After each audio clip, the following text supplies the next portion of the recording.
Hello, my name is Mike Sahari, and I'm here at the Church of Scientology, Mission of Riverdale at 308 Broadview. And today, this is Sunday service number 70, The Importance of Truth in Society.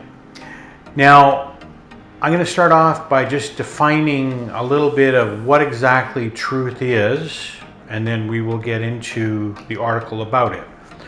So truth could be defined, first off, that which agrees with facts and observations. That's one definition. Another one would be logical answers resulting from looking over facts and data. Another one, a conclusion based on evidence uninfluenced by desire. Another one, authority or prejudice, an inevitable, unavoidable fact, no matter how it is arrived at. So we have things as they are or as they are seen, not supposed, or things that you look over something, you see what it is, you draw conclusions from, and that becomes data, or that is your data, and that becomes your truth that you're going to operate with. And that can be in many things in life. It can be things that you read, things that you see, things that you are told. Anything that you get data, you weigh it against, is it workable? Does it improve something in some way? Does it lead to an inevitable conclusion? You take water, you apply heat to it, you apply enough heat to it, water boils. So that's truth, that's a fact. It's unavoidable. You put the water and the heat together, something's going to happen. The boiling water is the truth of application of heat to water, as an example. Okay? So here we go. Now, what do you think of our world if everybody operated on truth only? So today, we're going to do the sermon, and it's going to be based on the book, The Way to Happiness. And it's written by L. Ron Hubbard, and it's chapter 7, Seek to Live with the Truth. Okay? I may give examples or I may clear up words as we're going along. It's not a long thing, but I want to make sure that we get it. So here we go. So prefixed with, do not tell harmful lies. Harmful lies are the product of fear, malice, and envy. So if we look at that for a second, if you're afraid that somebody could know something, or afraid that somebody could be more strong, better educated, better in a position of more power, if you're afraid of those things, then one of the things that people do is they lie about the information that they give to this other person. So he's operating not on truth, he's operating on something completely different. And so he's not able to take that information and lead it to obviously observable conclusions or bettering of life, making things more sane, straighten things out. That would be a bad thing. I'll continue. They can drive people to acts of desperation. They can ruin lives. They create a kind of trap into which the teller and the target can both fall. Now you have the person who's receiving the information, and he may take it as gospel. It must be true, I'm being told. And yet it's not workable. He tries it and it doesn't work. So then he goes back and he tries to find out from the person who gave him the information, questioning him on the information, the data, which isn't true. But now the person telling, he's not likely to give up his motives as to why he colored the information. So he'll create a whole other bunch of lies about why it is that that information actually is true and it's really your fault, which again is lessening the individual that he's giving the information to, which leads us all the way back to fear, malice, and envy. Okay? So lies beget or create, have something fall forward, beget more lies. And that's a nasty little spiral that we can get into. I'll carry on.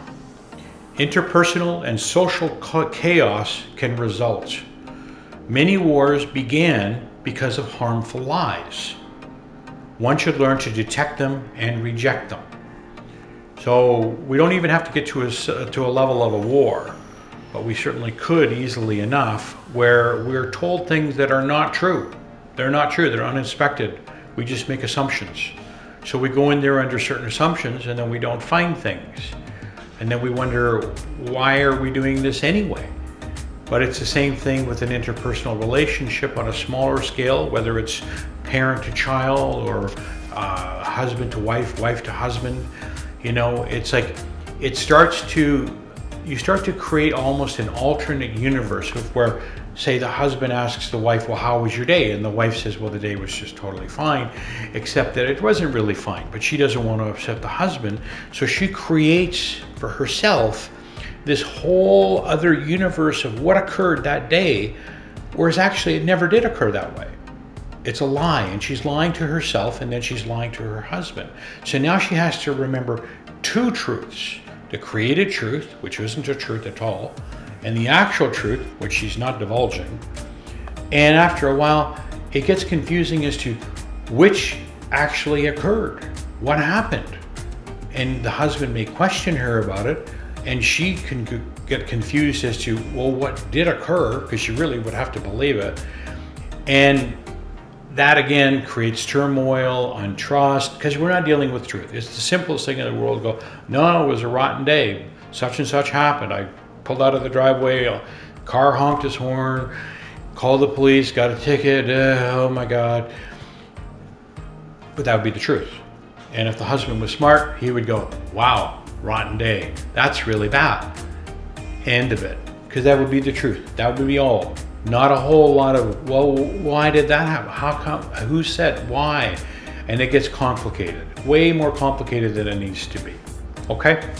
I'll move on. Do not bear false witness. So what that means is, don't say that somebody did something that they didn't do. Okay? A false witness would be a witness that colored events in some fashion to benefit him or somebody who's close to, protect, whatever, and you're making this person that you're talking about a target of something that is incorrect and untrue. All right? There are considerable penalties connected with swearing or testifying to untrue facts. Facts is in quotation marks because they're not facts. It is called perjury. It has heavy penalties. So when you're asking somebody, and you see this sometimes in a Hollywood movie where as you're watching the movie, you're seeing what occurred, and then you're seeing a court scene which is supposed to pull down the truth. But the lawyer or the judge stops them from telling the whole story. So they tell to a point, and then they're told to stop. But they don't get told the reason, the circumstances, whatever the computations were, which would put a completely different picture on the truth of what it is that occurred. So consequently, the judgment that's leveled based on this evidence is an incorrect judgment because it's not operating on a full truth. You have a partial truth, or you have a colored truth because you don't have all the information. Okay? So if you're trying to convey a truth from one person to another, then it's best to just convey the whole truth, or convey as much of the truth as the other person can handle. If you're talking, say, as a parent to a child about something that's complicated, obviously don't get into explaining the entire workings of an automobile engine. He's not going to be able to understand it. But if you can convey it in such a fashion that's true to the operation of an engine, but simplified, then he could have that and he could think with it, and it's clean and it's knowledgeable, and you're a good source of information. Okay? The last part here is the way to happiness lies along the road to truth, obviously. All right. I'm going to now do the prayer for total freedom. May the author of the universe enable all men to reach an understanding of their spiritual nature. May awareness and understanding of life expand so that all may come to know the author of the universe. And may others also reach this understanding which brings total freedom. Now this aligns with what we've just talked about with truth. If you could understand truthfully all of these things, the knowledge of the universe and who is the author of the universe, then you would have a total freedom. And that would be the inevitable result. And if you weren't getting there, somewhere in there is an untruth. I'll carry on. At this time, we think of those whose liberty is threatened, of those who have suffered imprisonment for their beliefs, and of those who are enslaved or martyred, and for all those who are brutalized, trapped, or attacked. We pray that human rights will be preserved so that all people may believe and worship freely, so that freedom will once again be seen in our land. Freedom from war and poverty and want. Freedom to be, freedom to do, and freedom to have. Freedom to use and understand man's potential, a potential that is God-given and God-like. And freedom to achieve that understanding and awareness, that is total freedom. May God let it be so. All right. So I'm going to end here with this thought for you.